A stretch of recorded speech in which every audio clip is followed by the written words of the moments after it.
It Happened on the Job, the podcast for relatable conversations with contractors. Sponsored by Goodman Insurance. Welcome to It Happened on the Job. My name is Mike. That's Brian, episode 87 today. 87 today. Yeah, today we have Ethan Hare with us, President and CEO of Hare Construction. How you doing, Ethan? Better and better all the time. Yeah, Thanks for pulling over and chatting with us for a little bit. He's actually on a job site right now. That's perfect. Which is perfect because the show is, It happened on the job. Yeah. It's literally happening on the job now. That's right. One of the things we like to get into from the get-go is learn more about you, your company, how you got started. So if you could just give us like a synopsis of how you were introduced to the industry, how you got started with Hare Construction, and that journey along the way. Certainly. I've always enjoyed building things ever since I was 3 or 4 years old. Was always working with my hands, starting small businesses as a kid, raking leaves for neighbors. And I think my mom still has a little wooden airplane I nailed together when I was 3.5 or so. Does it fly? It absolutely. Good answer. Or does it fall with style?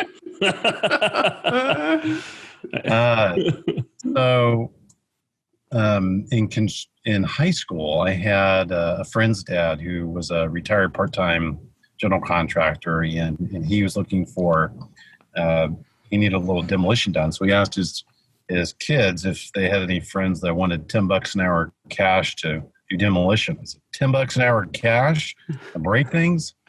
So that was more kind of my informal introduction to construction. I went and worked hard, worked for him for a while, then went to work for, then the two of us went to work for a friend of his doing larger scale projects. With him, it was very, very small, which we did almost every single one of the trades and every one of the steps ourselves. Went to work for a friend of his where we did larger full redos, renovations, custom homes. And then that guy was retiring, and another friend's dad found out I was going to be looking for a job, and he recruited me to the largest company on the Monterey Peninsula at the time. So I went to work for them doing very large, multi-million residential additions, renovations, new builds. That company started a commercial department building school buildings, modernizing school campuses, so public works contracts. Mm-hmm. So they transferred me from their residential department over to the commercial, where I learned a lot of or almost all of my project management experiences is working with project managers there, and on those liquidated damages contracts are always a great learning opportunity. Yeah, right. So had the opportunity to build some really, really cool projects while I was with that company, from multi-purpose buildings, libraries. I built a bunker for a lineal accelerator. I wish I knew what that was. Yeah, I was going to say. I wish I knew what that was. It sounds cool. Sounds very Back to the Future. Yeah. A lineal accelerator. Have you ever heard of CERN? No. Or a particle collider? Yes, that. That's where they spin around in a circle as fast as they can, right? And they smash into it. Isn't that the concept of an atom bomb? Yeah, on a smaller scale. So this is... that's not fun. We wanted it on a bigger scale. No, well, that's CERN. This was a medical piece of medical equipment. Okay. We had where they take... it's a small particle accelerator attached to a robotic arm, and they use this device to target cancer cells and actually go in and kill. Wow. Oh, wow. Okay. And also there in that department, built a number of restaurants and all kinds of fun stuff. Yeah, I was going to say all of it, huh? Run the gamut. Country clubs, hotels, swim centers, both public and private projects. Yes. So where it's been an amazing experience, because when you start off on a very small scale, doing every step yourself, you get a good understanding of what each part of the process takes, how it all goes together. And also on the high-end residential side, you're working with these master craftsmen where they're essentially furniture builders. So I was able to get a lot of background and education experience with them. In the commercial stuff, I worked alongside guys that were track framers, and that was their background. So very, very high production, very thought out, very organized. So from there, I was been able to blend the different experiences and different teachers, mentors along the way to create my own style and apply that to the projects we do now. That's awesome. So where was the step from working for that big company to where you are now with your own? So often when you meet people, the conversation goes, well, who are you? What's your name? And what do you do? And so on. And when you're in the building and trades or being a carpenter, you have the curse of being handy. So everybody, their eyes light up. I got a gazebo I need to build outside. Yeah, exactly. So started out very small, friends and family doing side projects. A window here, a bathroom there, and that grew into where I had more work I could get done on my own. When I applied and got my contractor's license in 2006, it was originally DBA Weekend Warriors. That's awesome. And that actually worked out really well. That the client that suggested the name, he liked that we worked evenings and weekends because they managed a large portfolio of commercial properties. So they were able to hire me and my business at regular time, so a non-premium to work after hours. Yeah. So by the time I went out on my own full time was in 2009. And by then I think I had 20 side projects and 18 full-time employees. Wow. Dang. Are we putting you on blast here? Does your company know that you were working for 3 years on the side? I mean, are we going to get you in trouble now? Not at all. Statute of limitations is worn out. Yeah, right. I have a great rapport with the guy who owned the company I used to work for. That's good. We still collaborate to this day, and we share a crew, we share equipment at times, and I always made sure it was a win-win situation. Like, for example, that company was a much larger company, and there were opportunities that would come from their clients or projects I would work on that didn't really fit within their operation.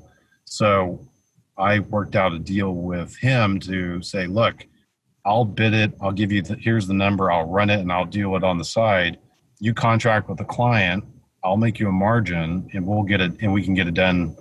Take care of the small projects. So help make them more nimble, provide a better service to their clients, and well, and I feel like construction is one of those things too, where it's almost like coaching in the NFL, right? Like you have those couple guys at the top, and you see their tree when they post them every once in a while, and it's kind of like a sense of pride, right? Like it's hard, that guy used to work for me, and he's on his own now, and this guy used to work for me, and he's on his own now. So as long as you're open about it, I feel like it's one of those things. It's kind of accepted in this industry as long as it's something that you're obviously transparent about.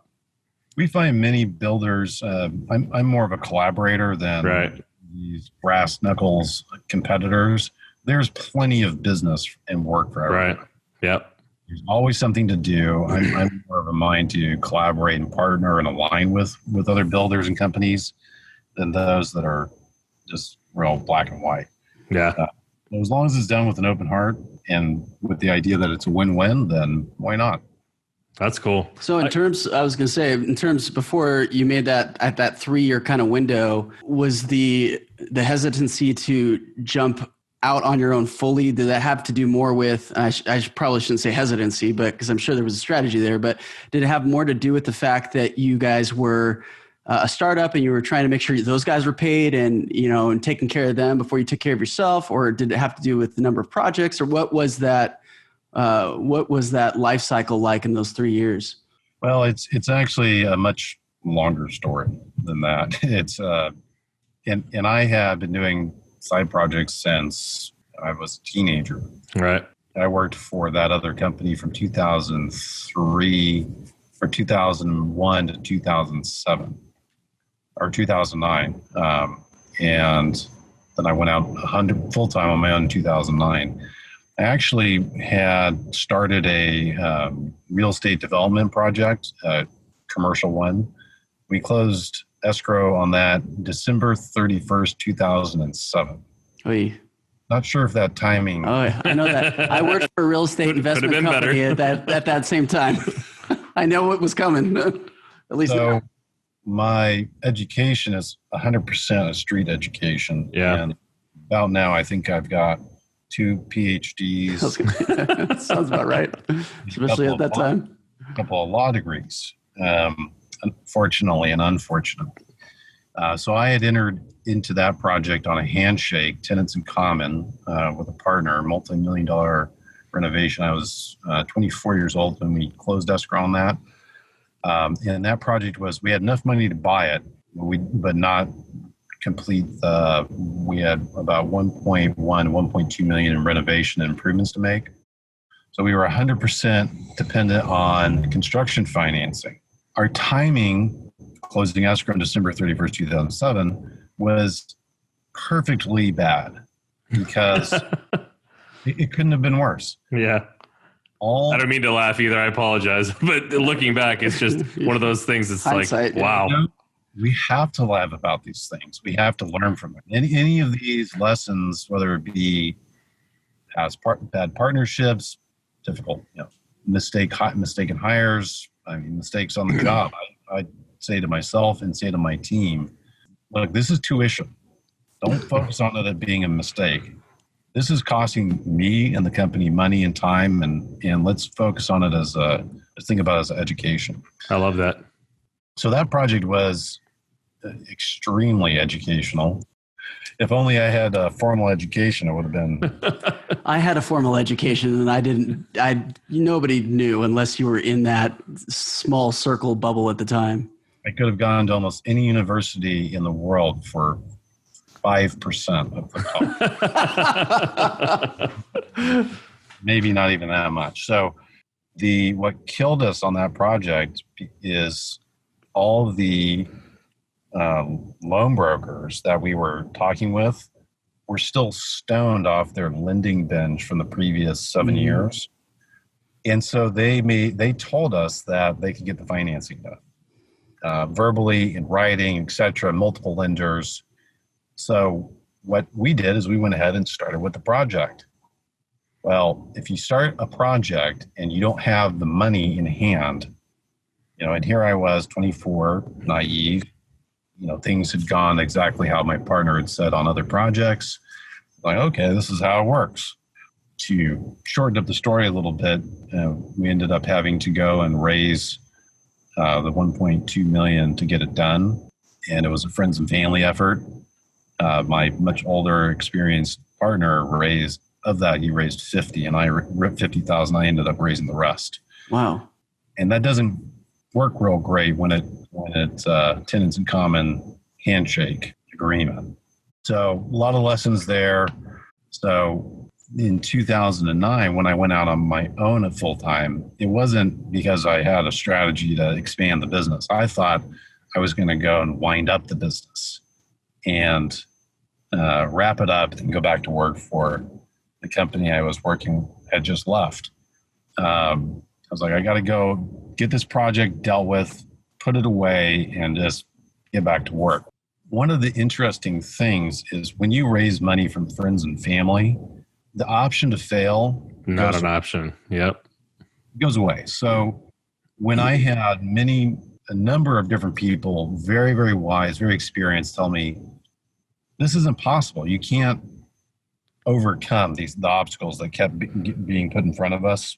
And there was many other obstacles beyond the financing that came up along the way. So, we had opposition from the city. We had use permits to deal with, lot line adjustments. It got fairly complex for a no education, inexperienced mid-20-somethings. I had a I got thrown in the deep end of fundraising and how does that work and how does that look and how to do it well. And I don't come from money or capital. Both my parents are school teachers, retired. Mom taught first grade 28 years and third grade 8 years before that. And Dad taught social studies and economics in high school. So I've figured this out along the way, with a lot of good mentors, good guides. So once I had made the leap, 100 full-time on to my own business, we just didn't stop. I really didn't have the option to stop. So at that moment, from 2009 until 2013, it was mostly survival mode. And I couldn't tell you the number of nights where I go to bed, go to sleep, and knowing the next day I had to come up with $60,000 or $80,000 the next day in payroll, and I had no idea how it was going to happen. And thank God, it always did come together. Also, again, 2009, beginning 2008, beginning of the recession, we were very, very fortunate to grow, I think, at least 20% or more year over year annual gross revenue from 2009 until 2016. Wow. Despite all the adversity and despite the recession, I've been very, very fortunate and blessed to have great opportunities and great support along the way. Are there verticals you guys specialize that you specialize in now?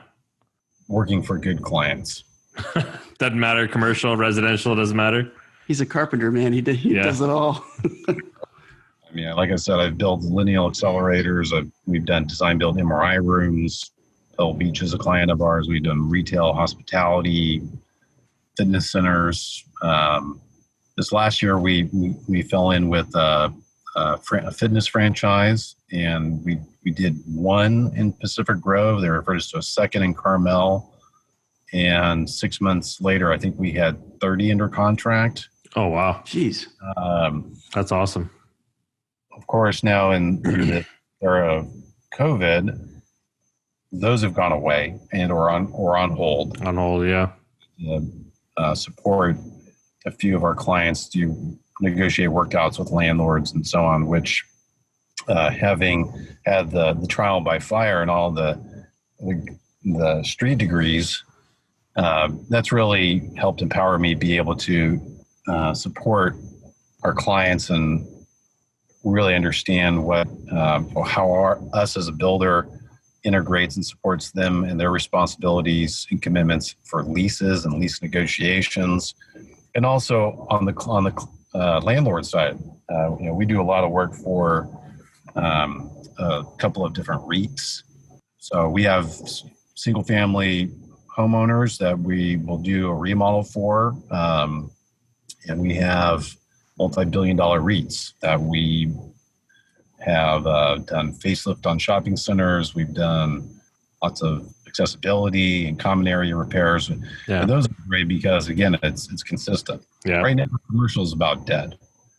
So we've been able to pivot and focus more on the uptick in. Well, I was going to say, I mean, having all those different backgrounds and being involved in all those different verticals throughout your years and not being afraid to kind of diversify now has probably helped you in this situation, kind of pivot and move and stay nimble.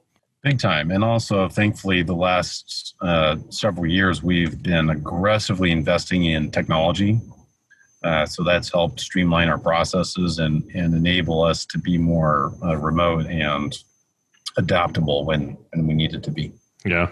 I guess probably the most important question, and probably should have asked you this towards the beginning, but do you golf? And when are we playing up in the Monterey Peninsula? Oh, you heard Pebble Beach. Yeah. Yeah, I was a foreman on the Monterey Peninsula Country Club. Wow. That's awesome. 2004 or 5. I'm actually wearing my Pebble Beach shirt today. No coincidence. Look at that. We didn't plan it there. That's awesome. So from a hiring standpoint, the answer is no. I don't golf. Oh man, I did recently borrow clubs from a friend, and I think I went to a drive. I've been to one driving range. I've been to many driving ranges, and I still hit with borrowed clubs, and I'm no better. So you're you're probably saving yourself a lot of headache. You're welcome to come up. Yeah, we can get you out on MPCC or any. There's a bunch. That's fun. Yeah, there's a ton of them up there. They're all really nice too. So back to the business. Away from the important stuff. Let's talk about the other stuff. But from a hiring standpoint, what are you looking for when you're bringing guys on? Being that you guys specialize, don't really specialize. You have all these different verticals that you guys work in. What does hiring look like for you? Number one, attitude, and number 1.1 is culture fit. Yeah. I mean, if somebody has a good attitude and is willing to work hard and wants to work hard, right, and can have some fun and enjoy themselves while they do it, then we've hired a number of people from Pebble Beach company. So they came out of hospitality and joined construction. They're doing mostly admin, so project facilitators. And then my business partner, Judah White, he's the director of construction, runs all the day-to-day operations of all projects in our 3 different markets. His right hand his name is Cody Gappa, and we literally pulled him out of the ditch almost 2 years ago. So my director of operations at the time said, "Hey, this kid seems pretty bright. You might go talk to him." So he was working for us as a laborer, I think $15 an hour. And he had been referred by a client and dear friend of mine. So he's like, we asked if he'd be interested in learning things in the office, and now the sky's the limit with him. I mean, he has grown tremendously. So we also have, once we do have people on board, in fact, one of the people that moved from hospitality over to us, project facilitators, approached Judah and I this past year and asked if we'd be willing, or if we'd be open to her going back to school. So she made that transition into construction and wants to get her degree in interior design and architecture. So we're supporting her financially in that effort and also allowing her to go down to part-time. That's awesome, man. I would suggest, I'm going to make a plug here. We recently signed up for a software platform called Predictive Index. Okay. And anybody, if you have to hire one person, I would say this thing is worth the investment. I first was introduced to it when I was part of a group called Vistage. Mm-hmm. Oh, yeah. Yeah. I was with Vistage for about 5 years. As I had outgrown a few mentors in business, that's what I found when looking for a new one, which was also an amazing experience. So Predictive Index, if you guys are familiar with Myers-Briggs or DISC. So imagine it's very similar to DISC. However, you basically have access to the back end or the admin side of it, where you can go through and answer. You can create a job, go in and say, okay, superintendent or project engineer, or one of the positions we just hired through this was a bookkeeper. So you create that job, and then you go and answer a series of yes/no questions, and it spits out the ideal profile of the person to A, be able to do the job, and B, be happy doing the job for a long time. So when we post jobs and openings, if we skim resumes and if they look mildly, even close to being good, we'll send them a link to take a 5-minute assessment that's is shockingly accurate. Yeah. Then it ranks all of the applicants for us on a scale of 1 to 10. And then we only interview 9s and 10s. And it also shows us for example, a second hire we just did 2 weeks ago applied for the bookkeeper position, and it also shows that she'd be an excellent fit for a project facilitator. So second interview, we asked her, well, thank you for applying to the bookkeeper. How do you feel about being a project engineer, and would you like to relocate to Napa? And when she says, I don't know that I want to be a project engineer, you say, well, our little test here says you'd be real good at it, so think about it. It's a total game changer for us. It takes a lot of the guesswork out of it. Yeah, for sure. There's consultants that work with them. Barry Schulman. Sorry, Barry, if I'm pronouncing your last name wrong. He is incredible. I recommend him to most anyone who's willing to listen. Did this all come about, this predictive index and this platform you guys are utilizing from Vistage? Is that where that came from? Yeah, so Vistage, the format is we meet monthly. So I would have a number of 14 other CEOs or founders that would get together, and 9 out of 10 meetings you have a speaker that each of the members takes turns hosting the day, and so you provide venue and food and things like this, and then you present on your business. You present org chart, SWOT analysis, P&L, and balance sheet, 12 months trailing, and you present that to 14 other business owners, and they ask questions, give critiques and feedback.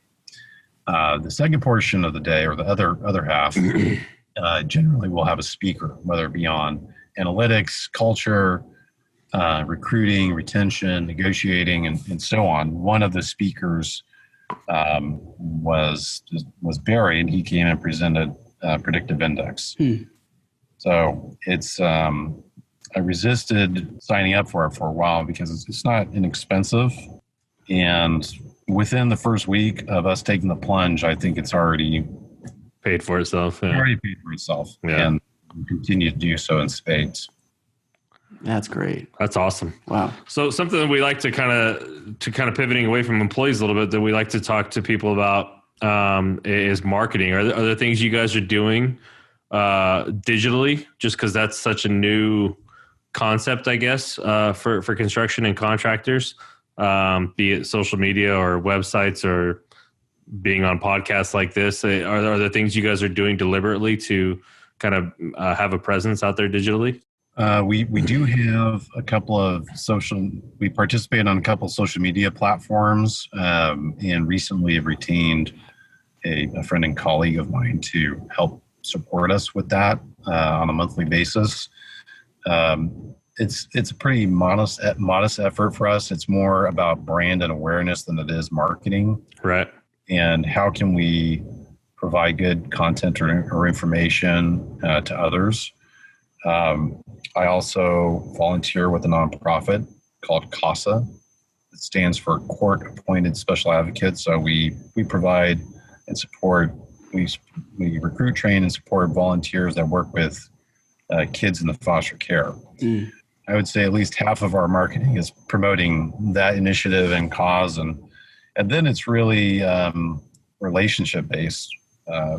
That really where a lot of our business comes from. It's word of mouth. We are in the process of cleaning it up, making it more user friendly, but social and marketing. I mean, if anything, we look at some of our marketing dollars more of if a client has an issue or something that they're not perfectly happy with, we try and get back and go above and beyond, taking care of it to kind of create that. Because first impressions are not everything; they're very important. But in the construction building industry, it's so much more about how you leave the job, you finish, than it is how you show up. Yeah, because even if you had a great job and everything was great price and timeline, whatever, then you get to the end and you've got a 6-week punch list to try and clear up and change orders and all that stuff. It makes all that other stuff irrelevant. That's what clients remember they remember the last thing on the job. Yeah, that's huge. I think it's fun to hear all the different ways that people are working digitally, just because, like I said, it is so new in the construction space, and you see more and more going that way. So it's just it's fun to kind of see where everybody is on the scale, and also because it is such a relationship driven business. So even if you are really good at everything digitally, at the end of the day, you still need to have those relationships. So it's kind of balancing those two out. Deliver good projects with happy clients. Yep. Yeah, that's true. Did that, you had mentioned that you recently put somebody in a position or maybe hired somebody that's taking care of the social media aspect of it for you guys. Was that as a result of something that happened? Is it because you guys have kind of pivoted towards more residential? Because I feel like, and let me back up my question here. I feel like a lot of contractors that seem to be heavy on that side of digital marketing are more on the residential space as opposed to the commercial space, in terms of portfolio, pictures, videos, and all that. So what was it that at least lit that fire for you guys to hire somebody in that space? We really started making those moves at least a year ago. And it was with the idea that this world is becoming more digital. And the first thing that most anyone will do when they're either giving your name or shared your contact or shared, we're looking for a project, is they're going to type your name into Google. Yep. And your website's going to come up. And I believe that your online presence more and more is becoming equated with your online personality and presence is becoming with who you are and your brand. Yeah. Are you capable? Are you quality? How do you communicate? So it's really wanting to make sure that our online presence is mirroring who we really are and how we want to do business. Yeah, it's that societal need for transparency almost that especially now. I mean, it wasn't like that 20, 30 years ago, but everybody expects you to be fully transparent and be able to show what you guys do and how you do it and all those other things. And I think we talked about it on our last episode. It's almost like if you're not out there digitally, why? What are you trying to hide, kind of thing? So, yeah, exactly. And what are you trying to hide? And also people will equate it, not all, of course, can equate it to how quality of a company you are. Yeah. Competency. Yeah. Capability and so on. So we're thankful we've gotten a lot of great feedback on our current website, which is about to be totally even better. That's awesome. And I would also say it doesn't take tens of thousands of dollars. Right. Yeah. A lot of work. You can set things up so that they're efficient and simple. I would encourage anyone that was looking to hire somebody to help to put out the content and everything else. Yeah. Different things.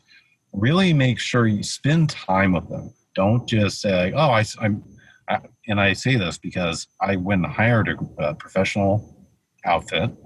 It was paying them X amount per month, but really didn't spend a lot of time letting them get to know me and get to know the company.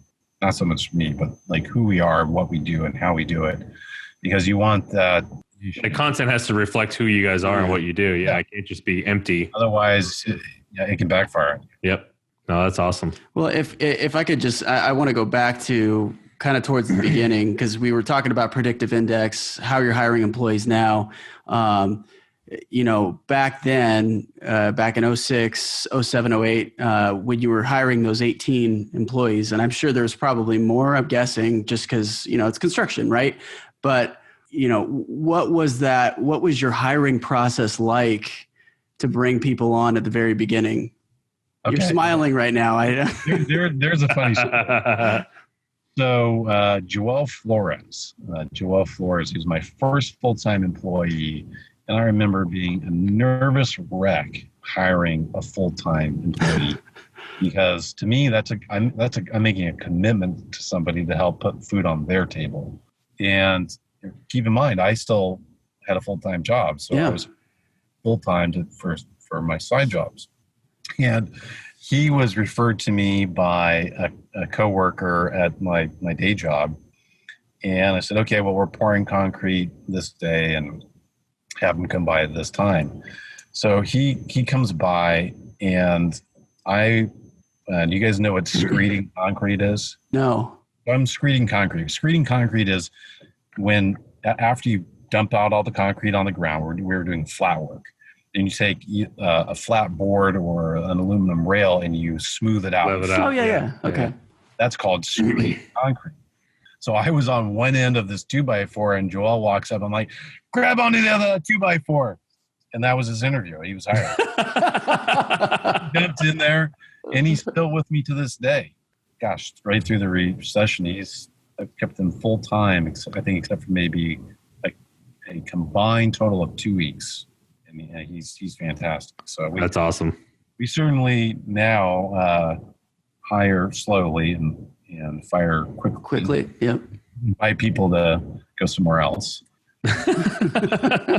So things have evolved from, jump into the middle of the mud with me to here's this predictive index with. Well, you kind of have to do that, especially as you like when you're smaller and you don't have a huge number of employees working for you. It's okay to kind of do that because you can, kind of keep your thumb on them a little bit more and keep an eye on them a little bit more and manage that a little bit easier. But you start getting to, 10, 20, 50, I don't know how many employees you have now, but over those numbers or at those numbers and you need to be a little bit more particular with who you're hiring because there is that, you can't keep your eye on all of them at all times.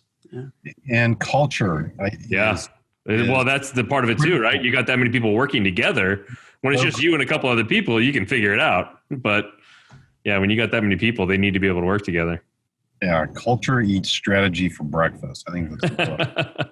Is that predictive index tool that you guys are utilizing now, is that actually assessing a culture fit for new potential employees? Or is that more like they're going to come in front of you and you're going to feel it out and see how they fit with some of the other people who work that's there? The one thing it doesn't do. I mean, so really it assesses aptitude, position, behavioral assessment, and then we do a cognitive assessment. So how people learn, synthesize, and adapt information, which again, that's a second assessment.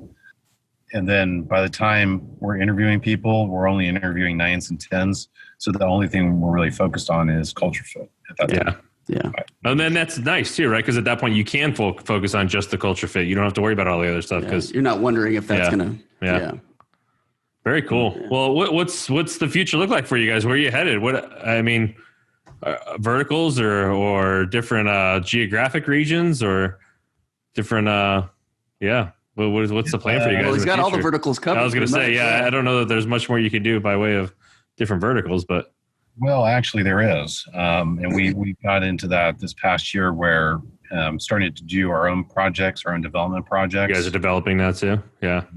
And we're also being retained to act as developer on behalf of clients or other landowners.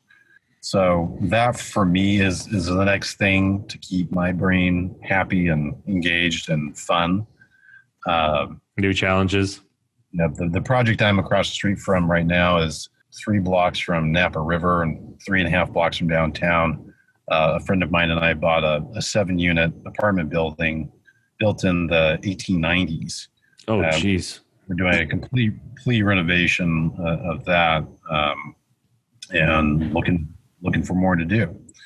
So geographically, originally born and raised on Monterey Peninsula in Carmel, which is where I live. And then I, about a year ago, relocated up to Napa part-time. So we're up here covering Napa, Sonoma counties. 2 years ago, hired somebody in San Francisco. So many clients from our Monterey projects were pulling us up into the Bay Area. So we've now been doing great revenue with a very nimble team.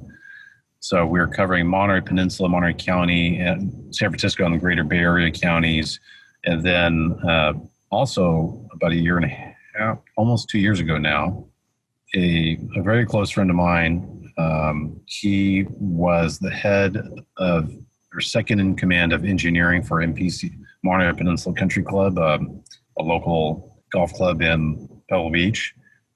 And he was looking to leave them. And so at that time, I launched a property services department or maintenance department because that's what he does. That's what he's really good at and loves. So that way for our clients, after we're done building or renovating projects, we can now offer them a preventative ongoing maintenance program, which provides residual reoccurring for us, better longevity for our clients' buildings, better customer service, because when a great client calls and says, hey, can you do this, 1 or 2 day thing, you want to help them. You also want to stay, front. You want to be that first phone call that they make. Right. Top of mind. And it's hard to pull a carpenter off a larger scale project. It's not very efficient. So that's really helped that. And 3 months after we launched that, made all the investment in the software and the vans and equipment, we, out of the blue, got a phone call from the property manager for all of the military housing on Monterey Peninsula. So there's 2,580 homes. Jeez. One property manager. Yeah. So, we went from our goal is to have, I think, 3 people by the end of the first year. And I think by our month 6, we had 12 in that department. That's a nice little contract to get there. So that, and then one of the people we've met there has moved down to Camp Pendleton in San Diego. Yep. So they've got 7,000 homes. They're asking us to go and start a department there. And we also have a cannabis client that's asking us to go there and build all their projects. And one of the REITs is based out of there. They want us there to support their assets and properties in the San Diego area. So right now it's from Monterey up to Napa Sonoma. We are laying the groundwork for San Diego County, which we anticipate launching in the beginning of 2021. Wow, man, you guys are everywhere doing everything. That's awesome. No, right? So many moving parts. We're even helping a friend build a custom log cabin in Wyoming. Very cool. He's consulting. Yeah. Just consulting. Yeah, right. Good words. Good words. Yeah. Don't tell the insurance guy that you're working out of state. That's awesome. We kind of talked about that. I think it's awesome that you're on the job right now in a truck. But earlier before we went quote unquote on air, I had asked you that question in terms of any crazy, funny, different stories that are out there. And you had mentioned one, something about a house falling on your head. Could you elaborate a little bit maybe on that story as we kind of wrap this up here? Sure. Or maybe what happened and how that started as the carpenter. I was an apprentice carpenter on a large 2-story Spanish-style home on Pebble Beach Golf Course down by the ocean. So the front of the building had rotted and had sunk. So we had to go. We as on the construction crew were tunneled underneath and slipped timber and big hydraulic jacks to lift the front of this building up so that we could rebuild the perimeter stem wall. And the guy I was underneath, I was holding up the cribbing, these beams, and he was operating the hydraulic jacks. We got like literally holding up, just holding it, or like with equipment? So I was laying on my back. I do like shimmy underneath in these little niches, and I've got I think it was a 6x12. So I'm more or less bench pressing this thing up to hold it in place. And he was then, because we had to create enough space to have the height of the hydraulic jack, right? A small short 6x6 post to this beam that would then lift up the floor joists, lift up the front of this home, of the building. And so we got everything set up ready to go in the morning, when took our 10 o'clock break and came back, and we're underneath there, and he's starting to act a little funny. We started lifting the building, lifting it up. Now, if you don't have your hydraulic jack and the post perfectly plumb, that creates a hinge point. So if you start it off, it'll start going out to the side and kick out. Yeah. So he didn't put it up straight up and down. Turns out, when we're waiting for the guys working on the outside, the guy falls asleep. He'd gone on the 10 o'clock break and gotten drunk. Like, I don't know what he was drinking, but he was drinking quickly too. He was, I don't know. So He starts snoring next to me. I'm like, this is not good. We're like jacks. I mean, you get killed. So he's cranking away, and I'm like, stop. And sure enough, cranks. Jack kicks out. The supporting post kicks out, and the 6x12 comes and lands flat on my head. Ooh. Flat side, split the skin across my forehead, knocks me out, and I wake up. I don't know how much longer later, and of course, everybody outside doesn't know what happened. They just heard this big heard the crash, and see the house settle. So what saved my life was that we had dug these shallow little trenches. So then it was the side of the trench that was held the beam up from smashing you. Yeah. I came scrambling out from underneath there. Get that guy out of there. He's drunk. And I had so much adrenaline going at the time. I don't get mad easily, and I was swearing mad. I can imagine. I would be too. Yeah. So I'm like, I'm fine. So I insisted on driving myself to the hospital. Not a good idea. Don't ever let anyone do that. That was the adrenaline that was speaking, I'm sure. Oh, yeah. So, who knows what. So I only made it about halfway to the hospital. I had to pull over, call a buddy of mine, and he came running, drove over, and actually took me to doctors on duty. He got there. The doctor took one look at me, called the ambulance. They got me up to the hospital. I had 2 MRIs and 1 CAT scan because the doctors couldn't believe that my skull wasn't cracked or crushed. Wow. And it just turned out to be a really, really bad concussion. So no drinking on the job. Yeah, right. That's insane. Yeah. Thank God for trenches. Trenches and these things that seem pretty harmless, just a hydraulic ball jack. I mean, they can really seriously injure you or kill you. So yeah, you gotta really be mindful and be safe. Wow. Yeah. Well, glad you're okay, man. That's crazy. Jeez, dude. I can't even imagine. I can't even imagine. Well, Ethan, thank you so much for coming on the show today. Yeah, thanks for the time. Yeah, I really appreciate it. Great stories, great story in terms of Hare Construction. I love it. Speaking to that and kind of piggybacking off what we were talking about a bit earlier with the social media aspect, if you could just let the people know where to find you online and how to see some of your guys' work. Sure thing. You can find us at hareconstruction.com. That's HARE construction, all spelled out, .com. And I'm on LinkedIn, and we also have a Facebook and an Instagram, and our website's pretty easy to navigate. So stop by anytime. Awesome, man. Thanks, Ethan. We appreciate it so much. Yeah, for sure we do. Thanks Keep for coming. in touch and stay safe out there. Yeah, come up. We'll go golfing sometime. Yeah, we'll be terrible. We'll let him have fun. Still have fun. Yeah, there you go. All right, man. Have a good one. Thank you, sir. Have a great day. Bye. All right, bye. you too. Hey, thanks for listening. If you've made it this far, go ahead and give us a like or 5 stars or whatever means you like us. Make sure to subscribe so you don't miss our next episode. And check out our website for more video content and extras. While you're there, shoot us a message if you want to be a guest. We'd love to have you on. Thanks again, and we'll see you next time.